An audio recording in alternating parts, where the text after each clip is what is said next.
some of your points, I don't think are meant necessarily to be sort of soothing to the markets, but they're soothing to me.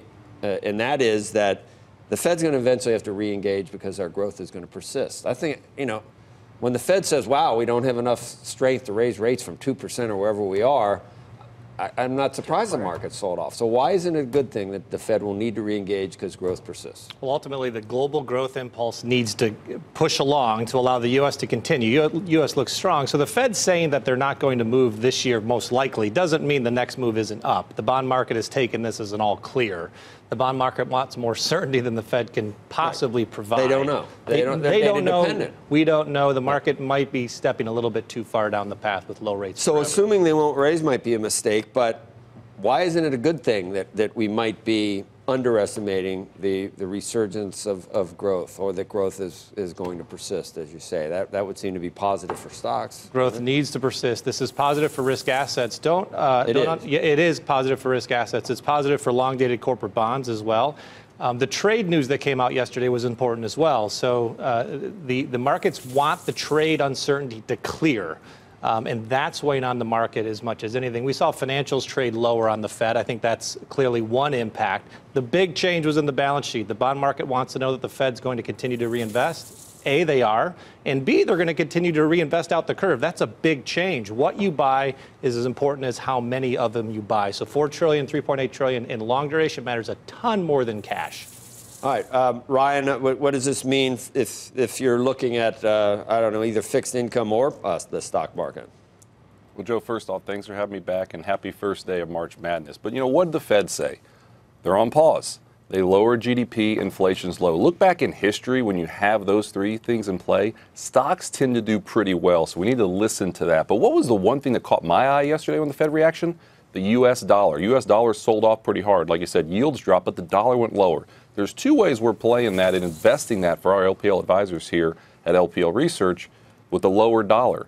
We are going large caps and emerging markets. Large caps tend to do better when the U.S. dollar is lower. Also, large caps do better than small caps when you're late in the economic cycle like we are. Emerging markets, it's kind of simple. U.S. dollar goes lower. EM tends to outperform. Also, a lot of positives in emerging markets on evaluations and on earnings. So that's two ways we're kind of playing what the Fed did, but we also expected what the Fed said, and that the lower U.S. dollar should benefit those two areas. And that was what gets dicey when we think there's going to be an extended cycle of interest rate hikes. You worry about emerging markets, and they got absolutely crushed at the end of last year. So that takes some of the fear out of, I guess, some type of contagion from some currency we barely talked about. Yeah, Joe, building on that, I mean, emerging markets were down, the third quarter. Fourth quarter, emerging markets did pretty well. Emerging markets were one of the few areas that didn't break the early October lows. So right there was a little relative strength that we saw in emerging markets, which to us is another subtle clue that maybe 2019 could be a good year for EM. I know it's underperformed by a little bit here so far this year. We still think it's a place to find some alpha, some outperformance, the rest of this year. Yeah, and piling onto that, the relatively lower growth expectation in developed markets makes the relatively higher structural growth in EM all that more valuable. So in a lower growth world, central banks are allowing you to go there, and dollars will continue to flow. Matt, back to the focus here. You mentioned the banks. They sold off sharply in the equity markets yesterday. Give us your take on that. Is that a temporary move, or?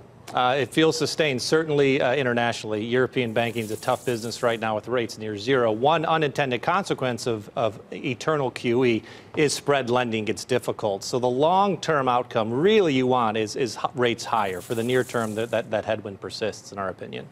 And separately, you like tips even though you don't see much inflation in the short term? We do. We think it's a low-cost option. Central banks around the world are saying we're not concerned about inflation. Let's never fight again, markets. We love you. We know that's not true forever, but for now, the skew towards inflation could be higher. No one expects it, so it's a relatively low-cost way to protect your portfolio against inflation coming out around the corner.